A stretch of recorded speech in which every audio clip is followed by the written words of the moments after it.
বাংলাদেশের পলিটিক্স সবকিছুই বাংলাদেশের ভেতর থেকে নির্ধারিত হয় না। এইখানে আমেরিকা ফ্যাক্টর, এখানে লন্ডন ফ্যাক্টর, এখানে ভারত, পাকিস্তান, চায়না ফ্যাক্টর। ফলে এই সফরের সঙ্গে প্রফেসর ইউনূসের সঙ্গে যারা যাচ্ছেন তারা শুধুমাত্রই আমি যে দুটি কারণের কথা বললাম তার বাইরে অন্য কোনো কাজে নেই, তা তো আমরা জানি না। সেখানে কি কোনো ধরনের আমেরিকার সঙ্গে, আমেরিকা স্টেট ডিপার্টমেন্টের সঙ্গে বিএনপি, জামাত, এনসিপির সঙ্গে কি বৈঠক হবার, সাইড লাইনে বৈঠক হবার সম্ভাবনা আছে, যেখানে মধ্যস্থতা করবে আমেরিকা এবং একদিকে থাকলেন সরকার আর একদিকে থাকলেন সরকারের বাইরের দলগুলো, মাঝখানে আমেরিকা বা ইউএস স্টেট ডিপার্টমেন্ট থাকলো, এরকম একটা মিটিং অসম্ভব না।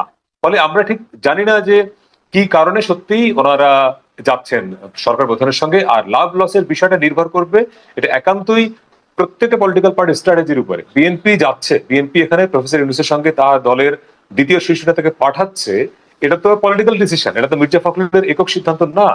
তাহলে এই যে বিএনপি যাবে এবং যেতে যাবে বলে আমরা এখন পর্যন্ত ধরে নিচ্ছি, তাহলে এইটা তার লাভ লসের হিসেবে সে তো করেছে নিশ্চয়ই। জামাত এবং এনসিপি আপনি হয়তো ধরতে পারেন তারা কোনো না কোনো ভাবে সরকারের সঙ্গে হয়তো বেশি ঘনিষ্ঠ, তারা যেতে পারে। এখানে লাভ লসের প্রশ্নটা বিএনপির। তো বিএনপির লাভ লসের প্রশ্নটা ওই অর্থে যে একটা সরকারের সঙ্গে দূরত্ব, বিএনপির এখন এজেন্ডাটা কি, বিএনপি কি চায়? বিএনপি চায় যত দ্রুত সম্ভব নির্বাচন, সেটা ডিসেম্বরে হলে তারা আরো খুশি হয়। তাহলে সরকারের সঙ্গে দূরত্ব তৈরি না করে, সংঘাত গিয়ে, অন্য পলিটিক্যাল পার্টিগুলোর সঙ্গে ক্লাসে না গিয়ে যদি দ্রুত নির্বাচনটি আদায় করে নেওয়া যায়, এটি হচ্ছে বিএনপির প্রথম এজেন্ডা, আমি যেটা বুঝি। তো সেই ক্ষেত্রে সরকারের সঙ্গে দূরত্ব তৈরি না হোক, এবং সেটা যদি সরকার সঙ্গে সফর সঙ্গী হয়ে হোক, আমেরিকায় গিয়ে যদি একটা বৈঠক হয় সেভাবে হোক। আবার এই আমেরিকা সফরে অন্য কেউ, থার্ড কোনো কান্ট্রির প্রতিনিধিও মাঝখানে থেকে একটা বৈঠক করবেন কিনা তাও তো আমরা জানি না, এগুলো সবই তো হাইড থাকে। রাজনীতির খুব অল্প কিছুই আমরা দেখি, অনেক কিছুই দেখি না। আপনার লেখক মহিউদ্দিন আহমদ উনি অনেকদিন আগে একটা ফেসবুকে পোস্ট দিয়েছিলেন সম্ভবত এরকম, যে দুটি পক্ষ বা দুটি দল বৈঠক করার পরে প্রেস কনফারেন্সে যা বলে তার বাইরে কি না বলে সেটি হচ্ছে গুরুত্বপূর্ণ। অর্থাৎ আপনি কতটুকু বললেন তার চেয়ে ইম্পর্টেন্ট হচ্ছে আপনি কতটুকু বললেন না।